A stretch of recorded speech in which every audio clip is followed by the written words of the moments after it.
Alright, I just finished reading Valiant, the fourth lap in Jack Campbell's marathon of misery for Captain Blackjack Geary and his perpetually distressed Alliance fleet, and my blood pressure is officially higher than the altitude of my favorite armchair. If Courageous left us reeling from the haymaker of a terrifying alien threat, the universe finally deciding to be rude on an intergalactic scale, Valiant is where you realize that while the universe is scary, sometimes the people sitting right next to you are even scarier.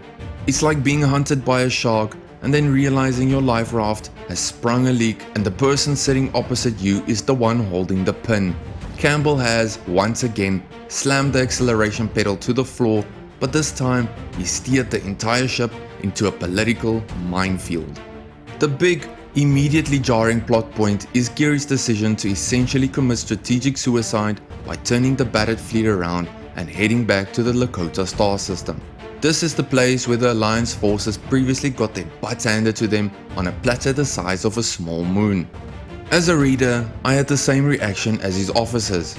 Are you completely insane, Blackjack? It's the ultimate desperate gamble, a calculated risk so absurdly dangerous that it actually makes brilliant tactical sense. Geary's logic is that he needs time, a precious, ridiculously scarce resource, to prepare for the inevitable Syndic return. This setup dictates the entire plot structure. For a while, the Syndics, those relentless angry space neighbors who won't stop chasing us, take a slight back seat, transforming the book's tension. We still have the mandatory high stakes, technically precise space battles that Campbell writes better than anyone. But the major engine driving the narrative here is the internal conspiracy. Geary is no longer just fighting the enemy out there, he's fighting the corrosive forces of envy and betrayal in here. His victories in the previous books have earned him not only respect, but also a significant amount of dangerous resentment from officers who hate the idea of a century-old legend showing them up. The pacing therefore is relentless, but it's a different kind of intensity. It shifts from a pure external adrenaline rush to a simmering internal paranoia. The structure feels less like the clean jump, fight, resupply, repeat of earlier books and more like jump, fight, suspect everyone, try not to get shanked by your own commanders. It's a wonderful change of pace, adding necessary depth and complexity to the conflict. You spend as much time trying to figure out which captain is plotting mutiny as you do following the missile trajectories. If Courageous was still a tactical manual, Valiant is a political thriller dressed up in a starship uniform. Let's talk about Geary. Bless his heart, the man is still trapped in a cage made of his own fame. His character development in Valiant is less about mastering command and more about reluctantly mastering political maneuvering. Watching him navigate treacherous officer loyalty is fascinating, as he becomes a wartime politician, not just a tactician. He's still annoyingly perfect. I mean, come on, one tactical blunder, Blackjack, just one. But his internal conflict is intensified by the fact that he now has to suspect every kind word, every salute, and every offer of assistance. He's dealing with the ultimate leadership paradox. To command respect, he needs to remain untouchable, but to save his fleet, he has to expose his flanks to potential betrayal. It's a heavy, stressful burden, and it makes him feel slightly more human, even if he still acts like he runs on pure tactical algorithms. The themes are absolutely stellar here: loyalty, envy, and the cost of competence. How do you lead men who wish you were dead? How do you maintain discipline when the threat of internal revolt is more immediate than the enemy's main battle fleet? Campbell dives into this head first. However, the supporting cast still struggles to emerge from Geary's gigantic shadow. Co-President Rihone is vital here, primarily because she understands the political game better than Geary does. She becomes his reluctant, enigmatic partner in this internal Cold War.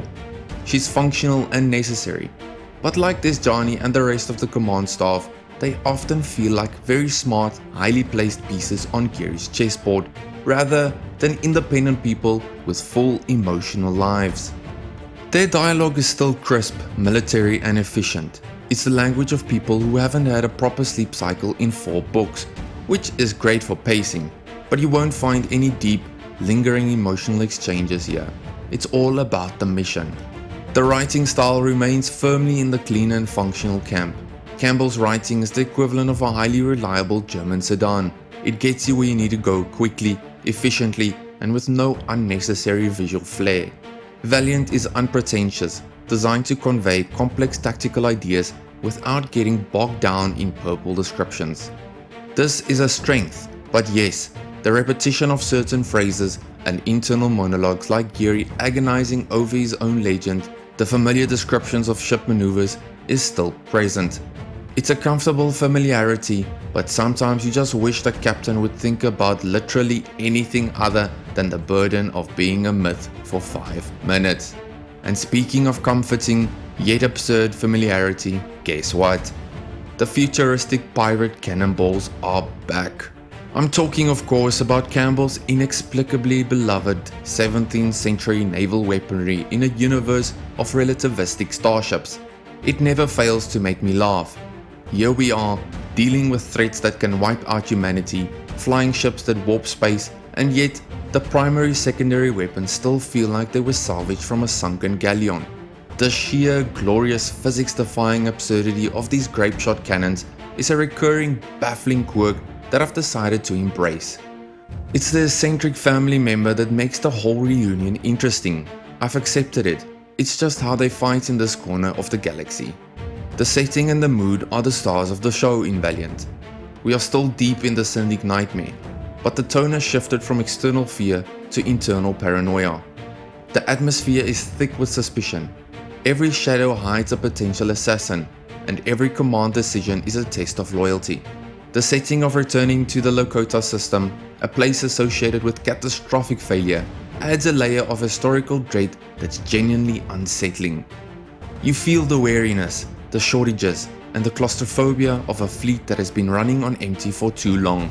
The world building in this book focuses less on the alien expansion and more on digging deep into the rot within the Alliance's own military culture.